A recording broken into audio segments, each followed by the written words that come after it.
Last lecture में हमने discuss किया था कि किस तरह से हम ये मालूम कर सकते हैं कि क्लाइंट जो है वो अच्छा क्लाइंट है या नहीं और हमें इसके साथ काम करना चाहिए या नहीं।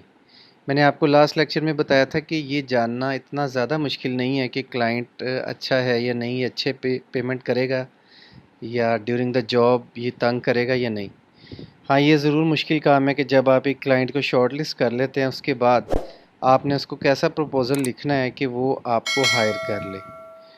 और हायर करने के बाद इससे भी मुश्किल काम थर्ड स्टेप पे होता है कि हायर होने के बाद अब आपने उसको ऐसा काम करके देना है जो आपको 5 स्टार बाद में दे, अच्छे कमेंट्स दे के जाए। ये सबसे मुश्किल काम है।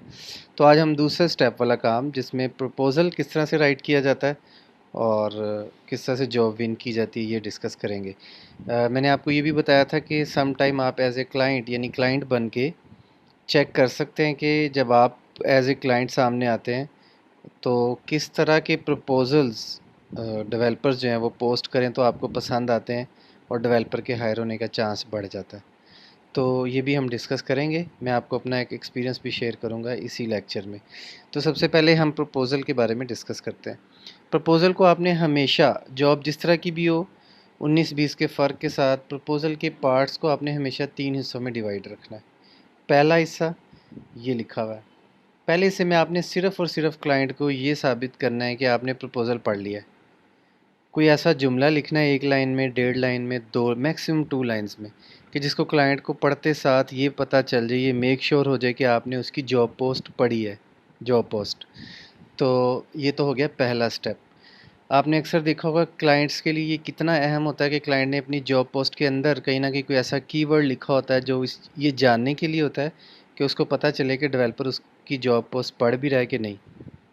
तो इसलिए आपने उसको बताना है कि आपने आप उसकी जॉब पोस्ट कौन से पढ़ी है, आपको रिक्वायरमेंट समझ आ गई हैं और आप ये जो प्रपोज़ल लिख रहे हैं आप नए सिरे से लिख रहे हैं, कोई ऑलरेडी रिटर्न प्रपोज़ल यूज़ नहीं कर रहे। दूसरा स्टेप, पहले स्टेप पे आपने उसको बता दिया कि आपने उसकी जॉब पोस्ट पढ़ ली है। दूसरे पे आपने उसको ये बताना है कि हाँ, मैं ही इस जॉब के लिए बेस्ट फिट हूँ, क्योंकि आपने जो रिक्वायरमेंट लिखी है वो मुझे इस पे काम आता है, मैं मेरी इस पे स्किल्स बहुत ज़्यादा हैं और मैंने ऑलरेडी इस पे काम किया हुआ है। तीसरा स्टेप, तीसरे स्टेप पे आपने ये कहना है कि अगर आप मुझे हायर कर लेंगे या हम मिल के काम करेंगे तो मैं इस जॉब को इस तरह डिवाइड करूँगा। लाइक पहले मैं रिक्वायरमेंट्स पढ़ूँगा, समझूँगा, उसके बाद प्रोजेक्ट को इन 3-4 माइलस्टोन्स के अंदर कंप्लीट करूँगा। और अगर हो सके तो आप क्लाइंट के माइंडसेट को पढ़ के आप ये भी कर सकते हैं कि थर्ड स्टेप के ऊपर आप क्लाइंट को ये भी बता सकते हैं कि पहले माइलस्टोन पे मैं इतने डॉलर चार्ज करूँगा, दूसरे पे इतने, फाइनल पे इतने। ये सारी चीज़ें आप डिवाइड कर सकते हैं, ये आपके ऊपर है। तो अब मैं आपके सामने एक जॉब पोस्ट दिखाने लगा हूँ, ये देखें। ये मैंने सर्च करके फाइंड की है, AR IOS app with integrated e-commerce functionality. ये काम मैंने ऑलरेडी किया हुआ है। अब देखिए क्लाइंट क्या है, $10,000 का।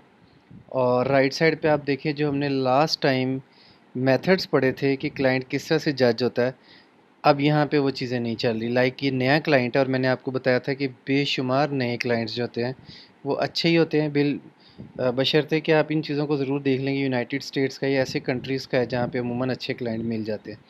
तो नए क्लाइंट्स भी, मेरा एक्सपीरियंस ये है कि बहुत अच्छे क्लाइंट्स भी मिलते हैं। इवन जिनकी पेमेंट मेथड वेरीफाई नहीं हुई, उन्होंने एक भी जॉब अभी तक नहीं पोस्ट की, तो उनमें भी आपको अच्छे क्लाइंट मिल जाते हैं। इसका फ़ायदा ये होता है कि ज़ाहिर है नया क्लाइंट है तो इस पर जॉब्स अप्लाई भी कम होंगी। लेकिन चूँकि ये $10,000 की जॉब है जो कि एक अच्छी अमाउंट होती है, तो आप देखें इस पर प्रपोज़ल भी काफ़ी ज़्यादा 20 to 50।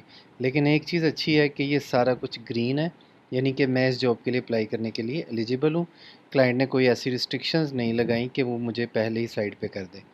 तो ये चीज़, सम टाइम क्लाइंट्स यहाँ पे क्वेश्चंस भी पूछते हैं। यहाँ पे मैं आपको बताता हूँ कि अगर क्लाइंट्स ने आपसे क्वेश्चन पूछे हुए हैं तो फिर आपने प्रपोज़ल में कहाँ चेंज करनी है। तो अब देखें, जॉब पोस्ट पढ़ें, AR IOS app with integrated e-commerce functionality. दो चीज़ें हाईलाइट हैं, ऑगमेंटेड रियलिटी आईफोन में और साथ में ई-कॉमर्स का लफ्ज़ आ गया। अब आप ये सारी डिटेल भी पढ़ लेंगे ना, इसमें यही लिखा हुआ है। तो फिर भी बहरहाल आपको ये पढ़नी है क्योंकि इसमें लिखा हुआ है जी मैं NDA भी साइन करूँगा। तो आप NDA का ज़िक्र भी प्रपोज़ल में ज़रूर कर दें ज़बरदस्ती, ठीक है? इसके अलावा बाकी जो कुछ लिखा हुआ है वो मैं पढ़ चुका हूँ कि वो हेडिंग से रिलेटेड है। अब मैं आपको प्रपोज़ल दिखाता हूँ, इसका प्रपोज़ल मैंने कैसे राइट किया है, ये देखें।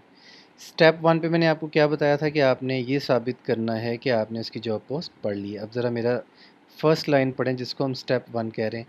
Hello, I see that you need a strong AR kit Swift developer. ठीक है, आप यहाँ पे iOS भी लिख सकते हैं, iOS ऑगमेंटेड रियलिटी भी लिख सकते हैं कि मैं ऐसे कह रहा हूँ कि मैंने देख लिया तुम्हें AR किट का डेवलपर चाहिए, साथ में क्या चाहिए, e-commerce related AR applications, और आपने साथ में ये भी बता दिया कि I am ready to sign NDA before start, कि मुझे NDA साइन करने में कोई इशू नहीं है जॉब स्टार्ट करने से पहले।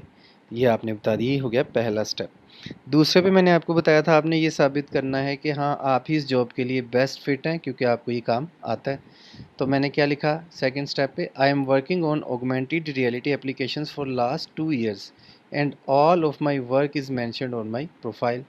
अब देखिए यहाँ पे एक चीज़ समझें, मेरा किया हुआ काम प्रोफाइल पे तो मेंशन है अपवर्क की, लेकिन मैंने जितनी भी एप्लीकेशंस पे काम किया उनमें से बहुत सी एप्लीकेशंस शायद लाइव हो चुकी हों लेकिन मेरे पास उसकी मालूमात नहीं है। वो क्लाइंट का काम था, मैंने करके दे दिया। अब मेरी जो लाइव एप्लीकेशंस हैं वो ऑगमेंटेड रियलिटी से रिलेटेड नहीं है, हालांकि वो भी 150 प्लस ऐप्स हैं, लेकिन वो ऑगमेंटेड रियलिटी से रिलेटेड नहीं है, इसलिए मैं उनको मेंशन नहीं करा। अब मेरा जो जहाँ पे मेरी ऐप्स मेंशन है वो ज़ाहिर है अपवर्क की प्रोफाइल पे है, तो मैंने यहीं पे अपने प्रपोज़ल के अंदर ही अपनी अपवर्क प्रोफाइल का लिंक दे दिया, ताकि क्लाइंट अगर मेरी प्रोफाइल चेक करना चाहे तो उसको ये ज़हमत ना हो कि वो अपवर्क की साइट पे कुछ ढूंढे। तो मैंने उसको सामने दी थी, वो मेरी प्रोफाइल देखना चाह रहा है तो यहाँ पे क्लिक करके डिटेल में चेक कर सकता है। तो ये भी इतना ज़्यादा ज़रूरी नहीं है, लेकिन आप बहुत ज़्यादा क्लाइंट को कोशिश करें फैसिलिटेट करने की कि उसको कोई इधर उधर से जाके चीज़ ना देखनी पड़े।